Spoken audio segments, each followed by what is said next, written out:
Hey guys, yay! I'm excited. I got a special announcement to make. But first, caffeine, you know? Hey! I got a special announcement. I got a new friend to introduce to you. This is my friend Nudes. Yeah, Nudes, because I'm creative like that. So, you know, usually when I make these videos, I feel like this area is too fucking like plain and stuff like that. And, you know, sometimes I feel like kind of weird just talking to myself. So I got a new friend here. This motherfucker is a bowl of a ramen. It has his egg and onion or whatever. See the noodles? See a little noodle head there? However, as cute as he looks, he has a bit of a temper. So I have him introduce himself to you. I am not what I appear. I am a demon possessed in a bowl of ramen. This is truly my living hell. Yeah, like I said, he's kind of fucked in the head a little bit. Do not insult me, mortal. I can burn you alive in my steaming pile of soup, you motherfucker. Fuck you, man, dude. I'm telling you, this guy's pissed. I don't know. He's a cool guy and all, but he's kind of a little fucked in the head. Insult me one more time. I dare you. Alright, fuck, dude. Yeah. Anyways, I'm gonna get to the tutorial. So yeah, this is Nudes, so say hi to him in the chat.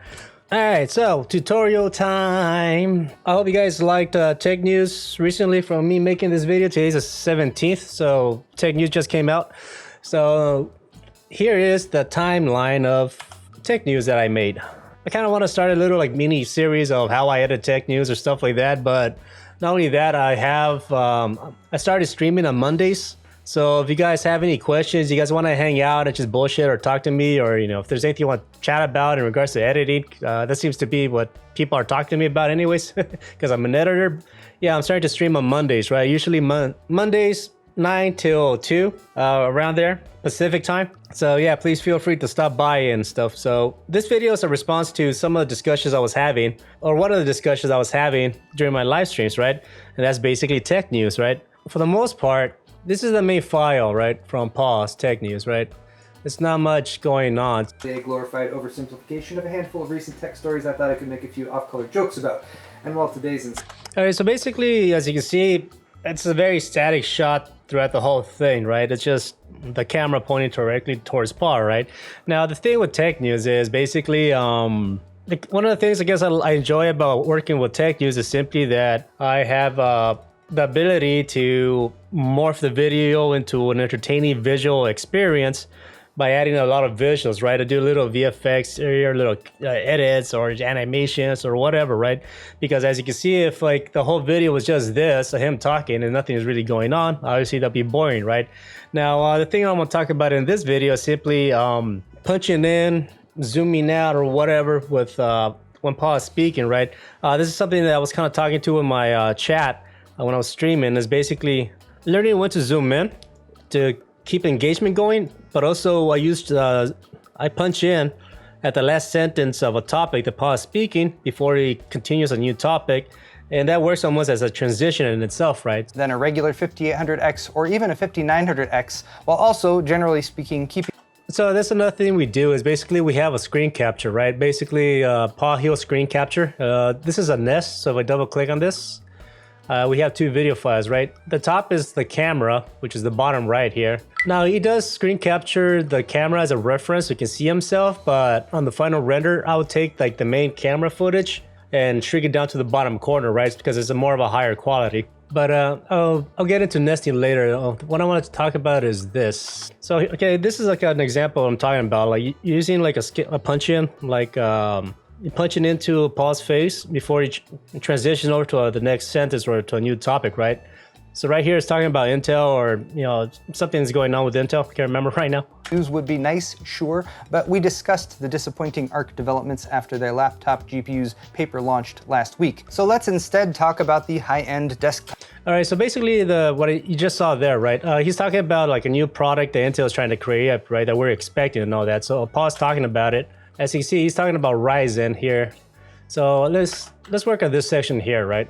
As you can see here, here's like the picture of like the Ryzen CPU, and then he goes into Intel, right? So if you watch this, It's a good year to be a PC enthusiast thus far, and hopefully that trend continues. One trend that I would like to see continue is more competition, and let's be honest, we're waiting for Intel on. All right, so you can see that he's talking about like a Ryzen, the new CPU and all this stuff, and then he's all like, but one thing I want to see, kind of change to the topic is there's a tone, right? So the reason why I punch in that situation is basically it helps me to do two things. One, it does help the transition for him to start the new topic, right? It kind of like helps you realize, okay, something new, something is important is being said, or the main topic or the main sentence he's saying for that topic is ending, and it goes back to normal to like to continue the new topic. But also the other thing that I like doing when I punch in is it kind of helps me to get rid of this shit right here, like the top image right before I cut into like another overlay image of whatever topic he's talking about. So in this case, he's talking about the Ryzen CPU.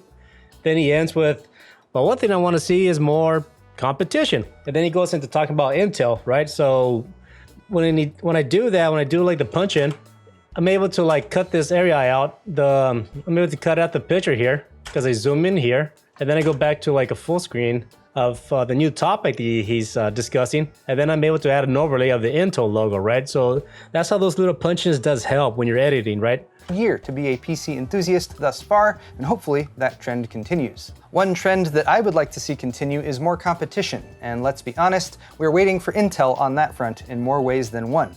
So you see what I'm saying, like that it does help when I add a lot of those punch-ins. One, it does give like the viewer engaged, because something about like having a lot of crap going on in your videos, it kind of like helps keep the visual stimulation active, right?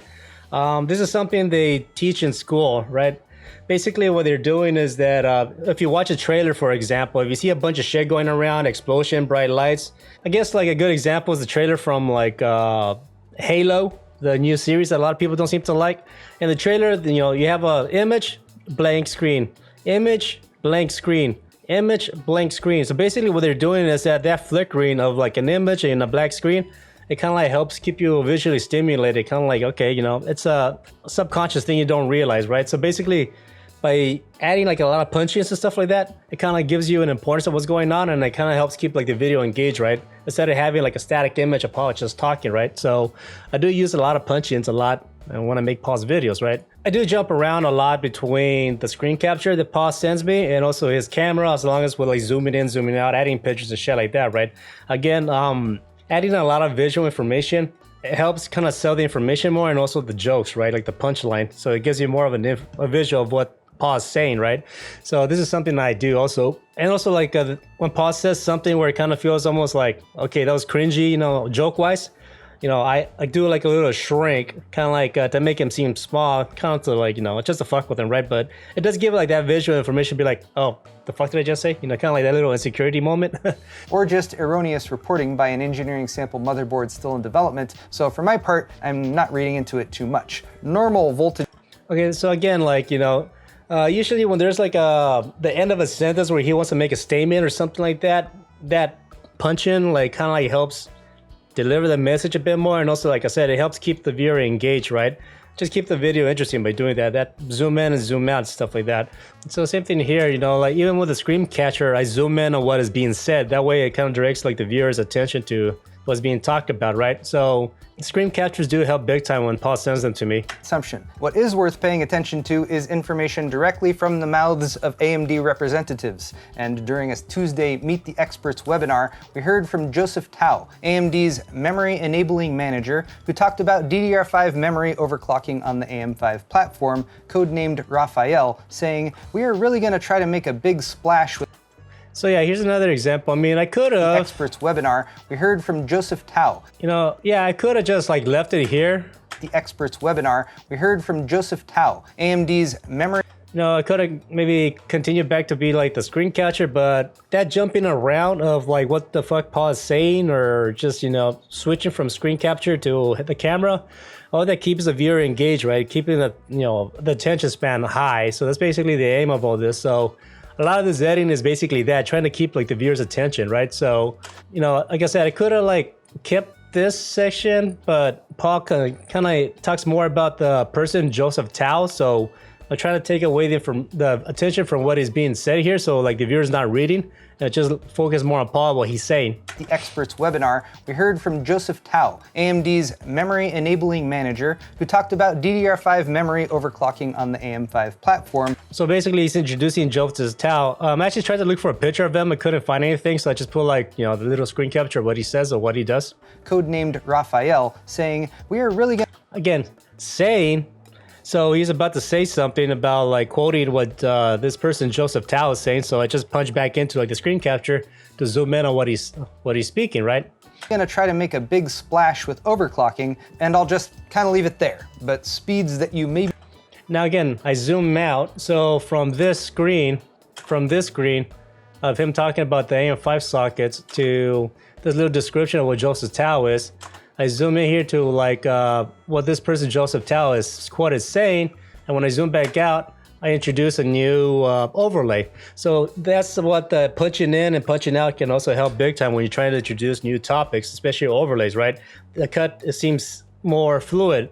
Here's one overlay, zoom in. Oh, there's another overlay, zoom in. Oh, there's another overlay. See what I'm saying? So that punching in and out, it helps me make better transitions, and I can introduce more information quickly, right? And here's something I guess I want to like end with is that usually jokes that Paul says, you know, I try to like emphasize what he says by adding visuals, right? This is one of the things that takes me the most time to do, is adding a bunch of fucking visuals to his videos. And that's an interesting prospect. I guess if we're abandoning the laws of physics though, personally I'd like to overclock my DDR5 memory to a resonant frequency that causes cascading atomic fission reactions until all matter in the universe is converted to pure energy. So yeah, like see all that shit, like I just added like little clips, little images of what he's talking about, you know, that's related to him. So it kind of like helps add a visual cue of what he's being said to like amplify the joke, right? And like I said, one thing I also like to do in his videos is basically shrink the image when Paul says something that's kind of like cringeworthy, right? You know, just to fuck around as a joke. To AMD's new RAMP settings, RAMP or Ryzen Accelerated Memory Profile. Again, you know, I zoomed into what he was talking about to, you know, to emphasize of or to focus so people can like have a reading material of what he's saying. Files. Another attempt by AMD to supplant Intel's ubiquitous XMP acronym. XMP has an X that stands for extreme though, and we all know that acronyms with X's sound cooler. So AMD will be fighting an uphill battle there. Good thing they're bringing a ramp.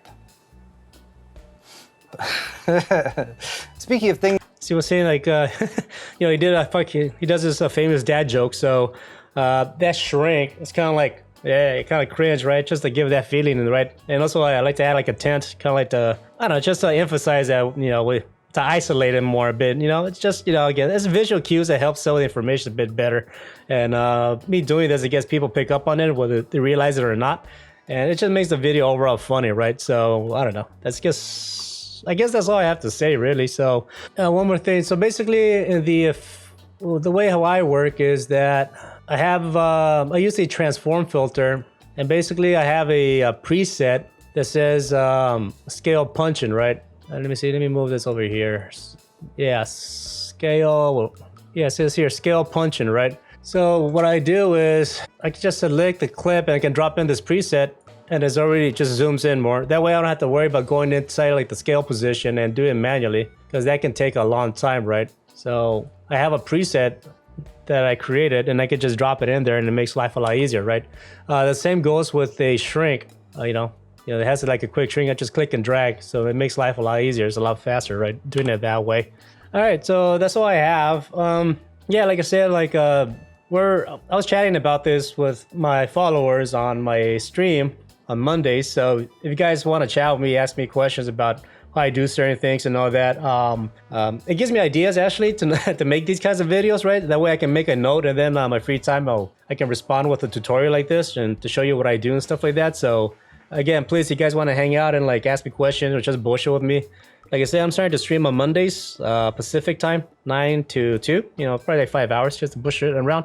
And like I said, I got my new friend here, Nudes, so you can come and hang out and talk to him. Do not talk to me. He's kind of shy, don't worry about him, but so yeah, that's all I have to say.